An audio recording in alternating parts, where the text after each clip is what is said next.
जिसे बनाने में केवल 66 दिन लगे। এখানে জায়গায় আমরা হাওড়া ময়দান চলে যাচ্ছি। আমি যদি महाकाश के बारे में हमारी पुरानी सोचों को এইটা হলো হালত আমাদের 8 মার্চ।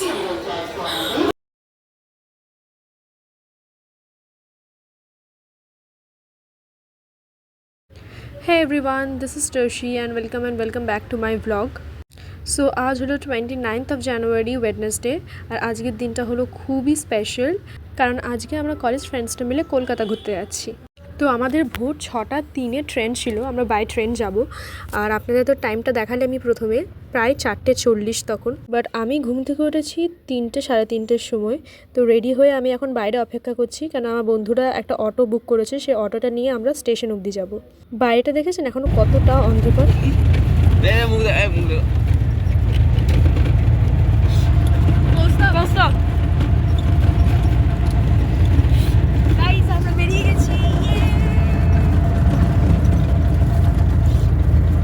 এই যে আমরা স্টেশন পৌঁছে গেছি, এবার আমরা প্ল্যাটফর্মের দিকে যাচ্ছি। আমি মাকে বললাম মা উঠে তাকালো আর লাইটটা বন্ধ করে দিল। লাগিয়ে যাবে। আমরা টোটাল 7 জন মিলে যাচ্ছি। তো আমরা 5 জন অটোতে এসেছিলাম, বাকি 2 জন বাইকে করে এসছে।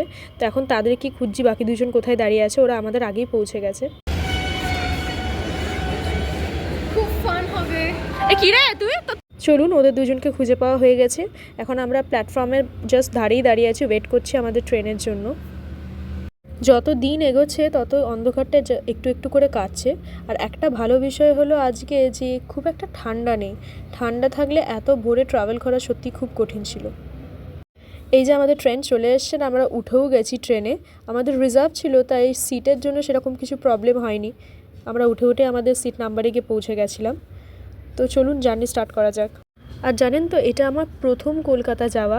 তো কোথায় কোথায় গেলাম সেটা জানতে হলে পুরো ব্লগটা দেখুন।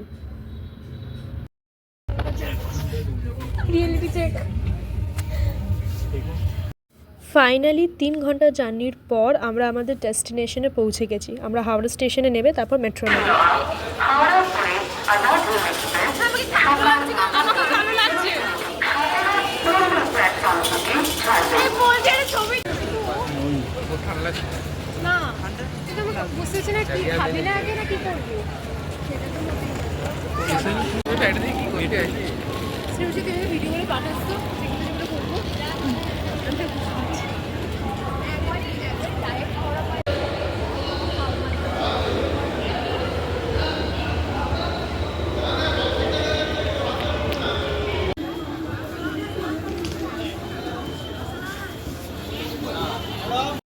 স্টেশন থেকে আমরা মেট্রো লাইনে চলে এসেছি। এখানে আমরা টোকেন কাটছি।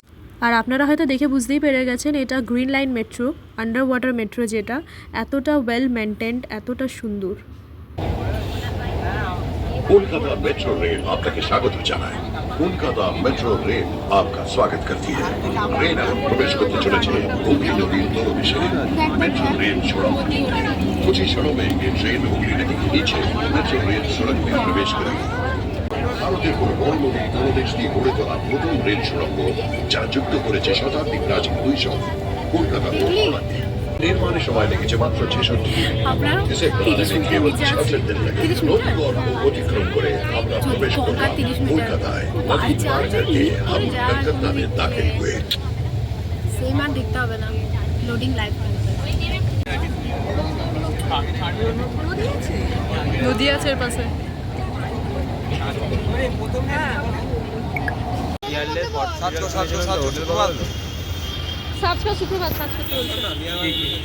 নিয়ার বাই আর একটু খাবার দোকান আছে।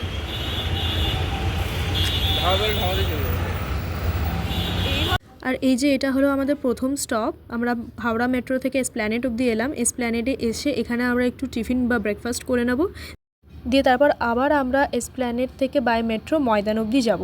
তো চলুন আগে টিফিন করে নিই।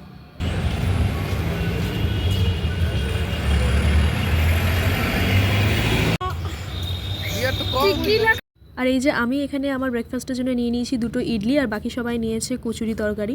আর এখানে স্ট্রিট সাইড ফুডগুলো ইজ মোস্ট রেকমেন্ডেড, এত টেস্টি উইথ অ্যাফোর্ডেবল প্রাইস। তোর লজ্জা করে না তুই এখানে বসে বসে ভিডিও করছিস? তোর লজ্জা করে না? আমি তুলে দিচ্ছি, উই আর ক্র্যাম্পড ইন হিয়ার।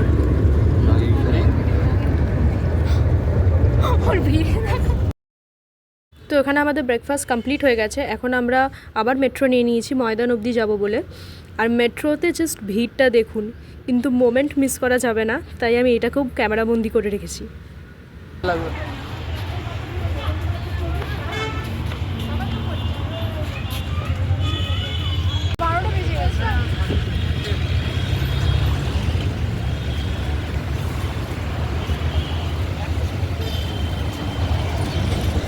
হেঁটেই যাচ্ছি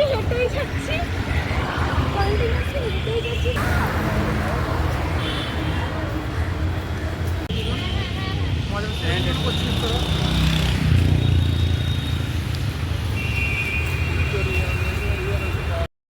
তো মেট্রো থেকে নামার পর অনেকটা হাঁটার পর ফাইনালি আমরা এই ভিক্টোরিয়ার কাছ অবধি আসতে পেরেছি। ভিক্টোরিয়ায় হলো আমাদের ফার্স্ট স্পট, যেটা আমরা দেখব এখন। অ্যাকচুয়ালি আমাদের এখানে সবটাই হেঁটে হেঁটে ঘুরতে হয়েছে, কেন আমরা কলকাতায় ট্রেন আর মেট্রো ছাড়া সেরকম কোনো বাস বা কোনো পাবলিক ট্রান্সপোর্ট সেরকম কিছু জানি না।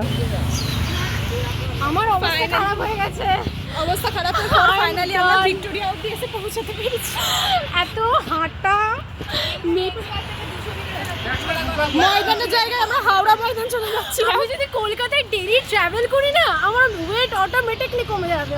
ট্রাভেল করলেও কিন্তু কোনো কারণে আর বেশি তো ঘুরতে আসবে না। টিসিএস নিচ্ছি এরপর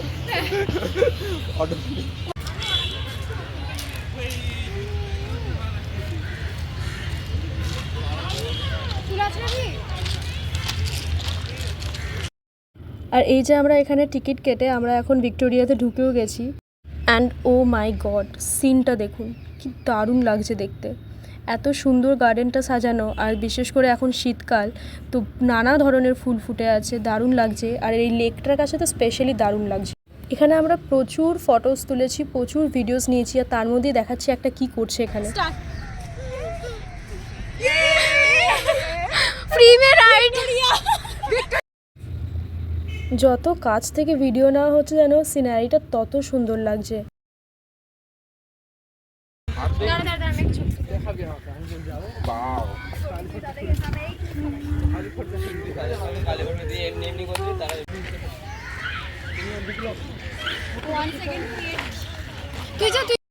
তো আমাদের ভিক্টোরিয়ার একদম সামনে থেকে সব ভিডিওস ফটোস নেওয়া হয়ে গেছে। এবার আমরা গার্ডেনের পেছন দিকে যাচ্ছি দেখবার জন্য। তো চলুন দেখা যাক। আর এইটা হলো ভিক্টোরিয়ার সব থেকে ক্লোজ আপ ভিউ, দারুণ লাগছে জাস্ট।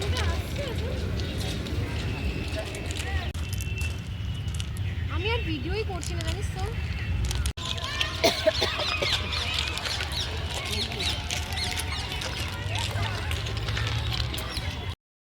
তো ভিক্টোরিয়া দেখা আমাদের কমপ্লিট হয়ে গেছে। তো ভিক্টোরিয়া থেকে বেরিয়ে গেটের কাছে এখানে একটা স্টেশনারি দোকান ছিল, সেখানেই আমরা কিছু দেখছিলাম।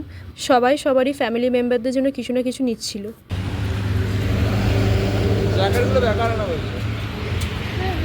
আমি জানতাম আবার তিনটে পরে। তো ওইখান থেকে খানিকক্ষণ হাঁটার পর আমাদের নেক্সট স্টপেজ হলো বিড়লা প্ল্যানেটেরিয়াম। সো আমরা বিড়লা প্ল্যানেটেরিয়াম অবধি এসে পৌঁছেও গেছি। বাট যখন পৌঁছেছি তখন ব্রেক টাইম ছিল, আমাদের প্রায় 40 থেকে 50 মিনিট ওয়েট করতে হয়েছিল নেক্সট শোয়ের জন্য। তো ততক্ষণে আমরা এখানে অ্যাম্বিয়েন্সটা এত সুন্দর ছিল যে আবার কিছু ফটোস ভিডিওস নিয়ে নিলাম, কেন ঘুরতে এসেছি মানে ফটো আর ভিডিও তো ম্যান্ডেটরি নিতেই হবে। তো ফাইনালি অনেকক্ষণ অপেক্ষা করার পর আমরা লাইন দিয়ে টিকিট কেটে নিয়েছি। দিয়ে এখন আমরা দাঁড়িয়ে আছি যতক্ষণ না গ্যালারিটা ওপেন হচ্ছে। তো চলুন ভেতরে গিয়ে দেখা হচ্ছে। কোনো এনার্জি কিছু নেই, আমি বাড়ি যেতে চাই। আমার হয়ে গেছে কলকাতা ভাই। ভিডিওগুলো পার্টি এখানে বোধহয় ছোট কি সিট রাখিছি, তাদের ঢোক। তো এই যে আমরা হলে ঢুকে আমাদের সিট নিয়ে নিয়েছি নিজের। এখন আবার অপেক্ষা করছি কতক্ষণে শোটা স্টার্ট হবে। और समय की गति का अध्ययन होता था।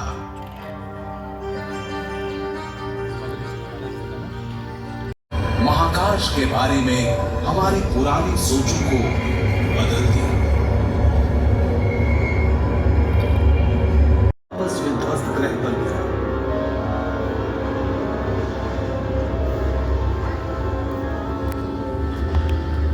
बाकी रह गया परिक्रमा पथ में, गुरुत्वाकर्षण के कारण बाहरी महाकाश में नहीं जा पाया।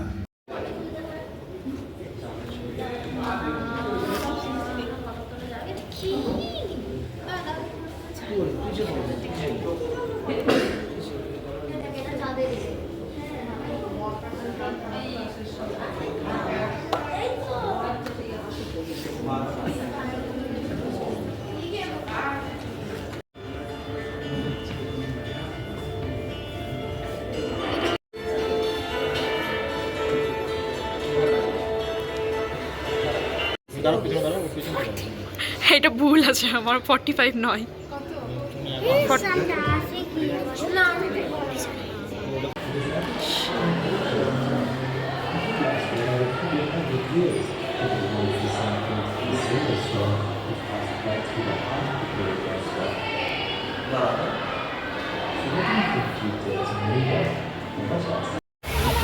সুশি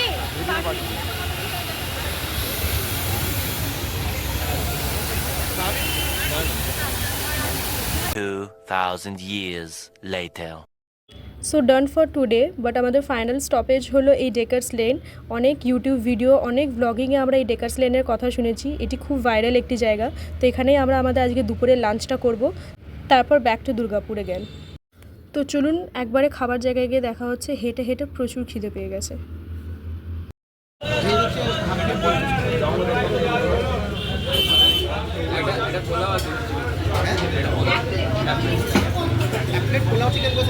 তো আমি নিয়েছিলাম পোলাও আর চিকেন কষার কম্বো, আর আমার বন্ধুরা কেউ কেউ নিয়েছিল ফ্রাইড রাইস আর চিলি চিকেনের কম্বো। দুটোই রেকমেন্ডেড। এই ডেকার্স লেনের ব্যাপারে যেরকম ভিডিওতে শুনেছি বা দেখেছি এক্স্যাক্টলি সেরকম। প্রচুর কোয়ান্টিটির খাবার, প্রচুর ভালো কোয়ালিটির খাবার with affordable price. It's a must recommended. আপনারা যারা যাবেন ডেকার্স লেন অবশ্যই যাবেন। আর এই যে সেই ভাইরাল চিত্তবাবুর দোকান, এখান থেকে আমরা ফিশ ফ্রাই একটা প্যাক করে নিয়েছিলাম, যেটা আমরা মেট্রোতে বসে খাবো। মডেলটা আছে মানে ডেমো। জল কেন দেখতে পাবি? জল, হ্যাঁ। তো আমরা ডিরেক্টলি আবার এসপ্ল্যানেড মেট্রোতে চলে এসেছিলাম। এখান থেকে আমরা হাওড়া মেট্রো অবধি যাবো, তো এখান থেকে স্টেশন করে ব্যাক টু হোম। তো এই যে আমরা মেট্রোতে বসেও পড়েছি। অ্যাট লাস্ট আমরা মেট্রোতে বসার জায়গা পেলাম। সকাল থেকে একটা মেট্রোতে আমরা বসার জায়গা পাইনি। তো এই জার্নিটা ওভারঅল প্রচণ্ড এক্সাইটিং, এনজয়মেন্ট আর বিউটিফুল একটা জার্নি ছিল, এক্সেপ্ট ওই হাঁটার পার্টটা, কারণ অনেস্টলি আমাদের হাঁটার অত অভ্যেস নেই। তো আজকে প্রচুর হেঁটেছি। তো হাওড়া মেট্রোতে নামার পরে আমাদের হাতে কিছু টাইম ছিল, তো এখানে আমরা কিছু খাবার খেয়ে নিলাম। আর এই যে সেটা হলো চিত্তবাবুর ফেমাস ফিশ ফ্রাই। এইটা হলো হালত। 8 মার্চ হয়ে গেছে। The end. বাই করবো না এখনই। তো ফাইনালি ট্রেন চলে এসছে আমাদের। চলুন একবারে ভিডিও লাস্টে গিয়ে দেখা হচ্ছে। এই যে মানে আর পারছে না, আর পারছিস না? ঘর কি বন্ধ হয়ে গেছে আমার। ঘর কি করবি? শুয়ে পড়বো আমি। কাল 4টের সময় উঠবি তো? 4টে, ভোর 4টে? হ্যাঁ, কাল 10টার আগে উঠছি না। কাল আবার মাকে বলে রেখেছি আমি। So that's all for today's journey. Hope you like the video. If you like the video, please don't forget to subscribe my channel and like, share and comment. Bye. See you in next vlog.